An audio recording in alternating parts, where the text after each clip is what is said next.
Basi unavyolisemea kombe la dunia kwa mwaka 2026 ni miongoni mwa kombe la dunia ambalo ni la kipekee zaidi kuwahi kutokea. Kadri muda unavyozidi kwenda, wachezaji wakubwa wenye vipaji zaidi duniani wamezidi kuonesha uwezo wao pale ambapo wanakuwa uwanjani.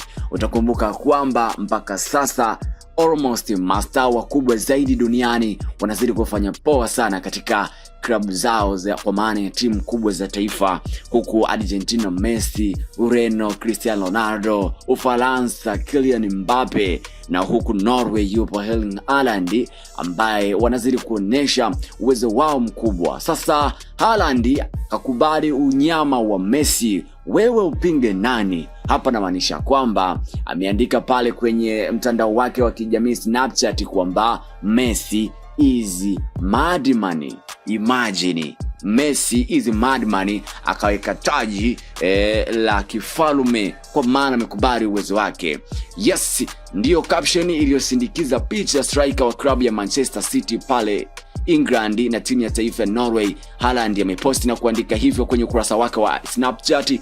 Maneno hayo yenye maana ya Messi ni kichaa, kufanya vitu visivyowezekana, uwezo uliopitiliza. Kwa lugha ya Kiswahili aliambatanisha na emoji ya moto kama ishara ya kukubali kipaji kikubwa cha Lionel Messi, pamoja na kuweka emoji ya crown, taji la kifalme. Ni ufalme wa Messi kwenye soka duniani. Hii ni baada ya unyama uliofanywa na mshindi wa tuzo ya mchezaji bora wa dunia mara 8 Ballon d'Or Lionel Messi kwa kufunga mabao matatu hat-trick alfajiri katika mchezo kati ya timu ya taifa ya Argentina dhidi ya Algeria katika michuano ya kombe la dunia kwa mwaka 2026. Haaland hakusita kabisa kuonesha heshima na kukubali uwezo wa mchezaji mwenzie hadharani bila yana. Imagine, je, wewe kati ya wapinzani wako au mastamba unaokubali sasa hivi duniani,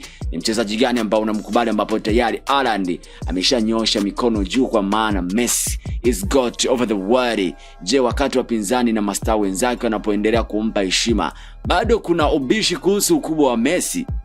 Wewe unaonaje? Messi ndiye GOAT au unachagua lingine? Tunaonyesha kwenye upande wa comment section.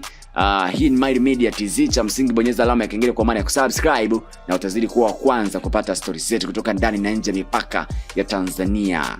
Kikubwa tufollow katika mitandao yetu mbalimbali ya kijamii, utakuwa umetisha kinoma noma. Bye.